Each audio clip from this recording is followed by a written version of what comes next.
Hey, what's up, guys? I want to talk to you today about another, I want to say dream, because it didn't seem much like a vision, but it was definitely a unique dream experience.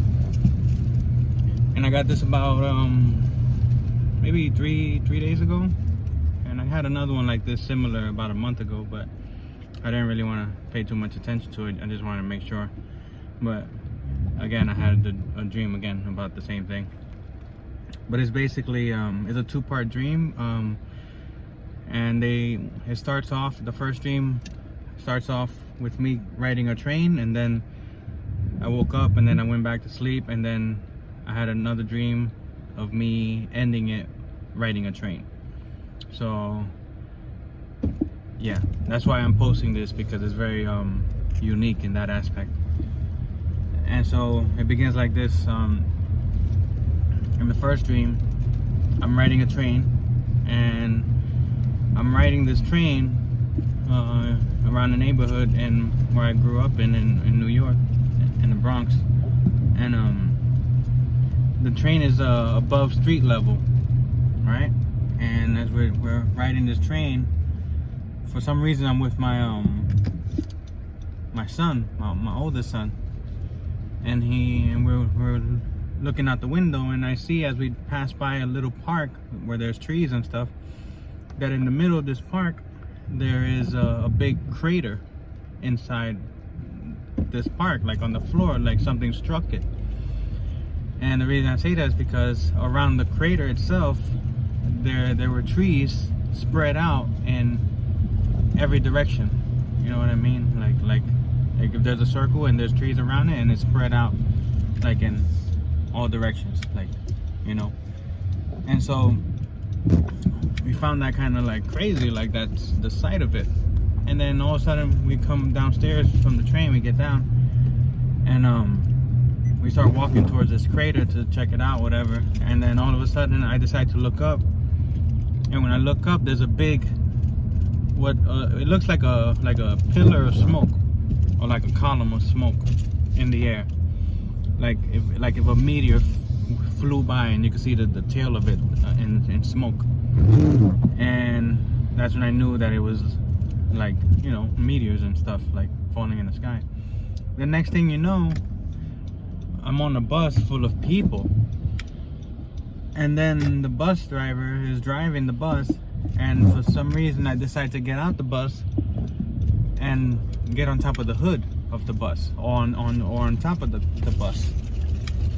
And as I'm looking on top of the bus, I have a better view, like a 360 view of the sky. I see there's meteors coming in our direction, like there's meteors hitting all over the place, and there's people running, like there's a panic everywhere.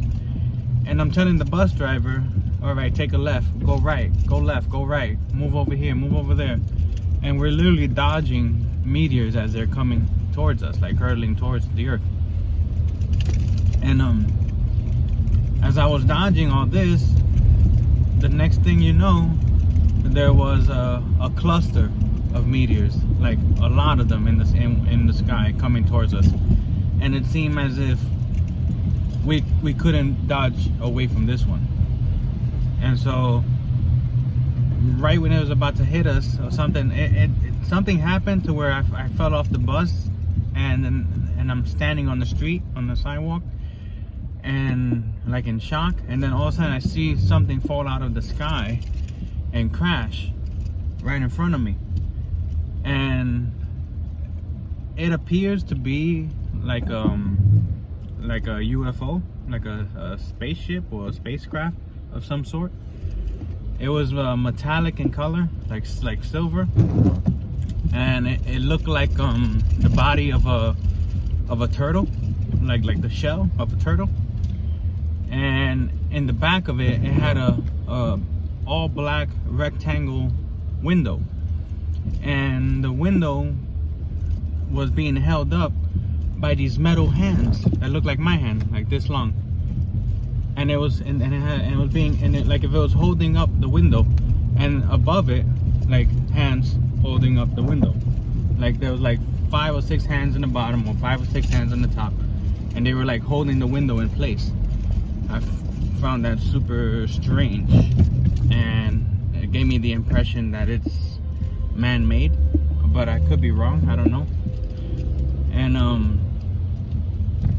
the next thing you know, I'm in like this government facility being taken to like a general or somebody, and I was being taken to his main office as a prisoner, and he was escorting me. I couldn't see who it was that was escorting me, and almost like if I couldn't turn around, but it almost felt like I was alone being escorted, and it almost felt like,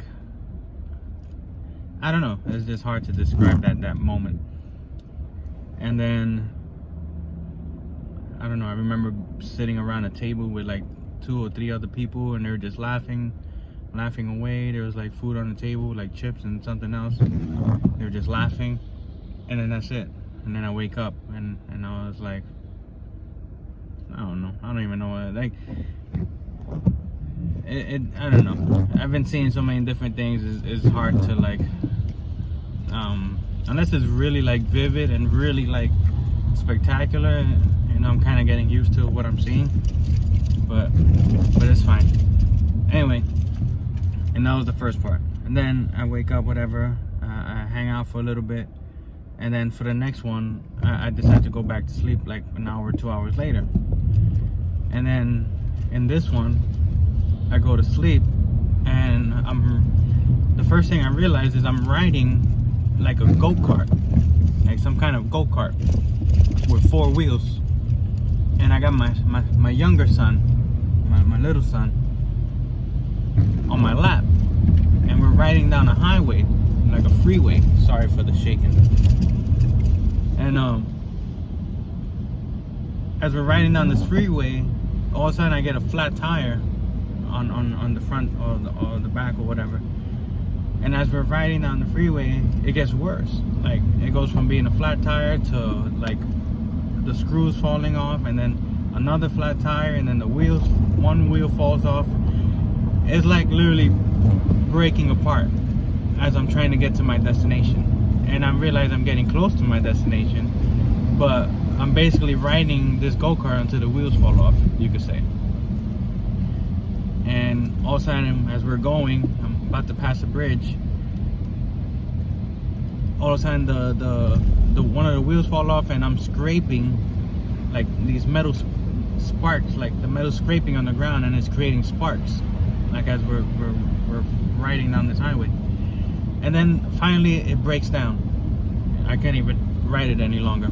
And as it breaks down, once it breaks down, it seems to be like it looked like in between of a mountain where we ended up, and there's like rocks and all kinds of stuff on the floor, like rocks and sand. And then we go through like this alleyway, like around this mountain kind of thing. And as I turn the corner around this rock, I noticed there's like a platform, and on my left there's like a circle, and in this circle there's like what it looks like monuments, like they're like this thick and this big, this long, and then it's like set up like a clock, and like, say for example, each number of the clock is a square, and then on top of the square, these squares, there's like statues on each one. But the thing about them is that they're super thin, and you could only see them if we're standing on the side, and you can make out the design. But when you're standing face to face to it, you can barely see it, or you see the thinness of it. But when you look at it from the side, you can see the design that it has. And each one of these, there was probably like 7 or something like that, and each one of these had different animals. But I only noticed the first one, and I kind of got a glimpse of the second one, but I can't really remember what it was. So when I looked at the first one, it looked like a leopard, like jumping out, like on his two legs, and then the hands are out like that, and you know, you can see it. But from the front, you can't really see what it is. But if you look at it from the side, you can see it. And I thought that was kind of cool. And then it took, all of a sudden, this train shows up out of nowhere on my right side, and took my mind off of that. And when the train showed up, all of a sudden, people started coming towards the train, or coming out of it. And the thing about the people is that some of them had animals with them, like dogs and cats or whatever. But the thing about them is that they look like statues. But they were two colors. They were the color bronze, and the other one was like the color silver, or iron, or nickel, or something like that. And that's it. They were just two colors, bronze or silver. You know what I mean? Or like a dark gold or silver or whatever. And even their animals were of two colors. And then when the train showed up, I noticed that on one of the carts there was a bear, and it was the color of silver. I believe it was the color silver, and it was a huge bear, like sitting down looking out the window of the train. And I decided to take my son and go on that one, to get on that cart. And when we got in, wow, that was pretty cool. Sorry, there's a plane that just flew by and it's super close, and it's like raining like crazy. But then when we get in, I noticed that the train I'm in, the people, all of a sudden I start to see them for their true colors. Like, I started to see them for their real self. Like, they look human now. Then they don't look like statues anymore once we're in the cart. And everything is fine, everything is cool, like I'm enjoying it, and it's like pretty to see and all that. And then out of nowhere, I notice a woman with purple hair. And when I noticed the woman with purple hair for a second, she hides behind a group of people that were like in front of us inside this train cart. There must have been like 10 of us, or 10 people, including the bear. But when I kind of noticed her, she hid herself from me, and she disappeared like in the crowd. And that made me uncomfortable, because if you look at one of my old videos about the angelic encounter, the woman with the purple hair ended up being a demon. So when I saw that made me uncomfortable, and I was like, all of a sudden, like, I knew that I wasn't supposed to be on this train, and that I was supposed to not even be on this train at all. But like why am I here? And then I knew that the kid that was supposed to be my son was not my son. So that made me even more uncomfortable. Like, I just felt it, like I knew it. And then I started calling out to Jesus. I said, Jesus, I believe in you. Show these people your power.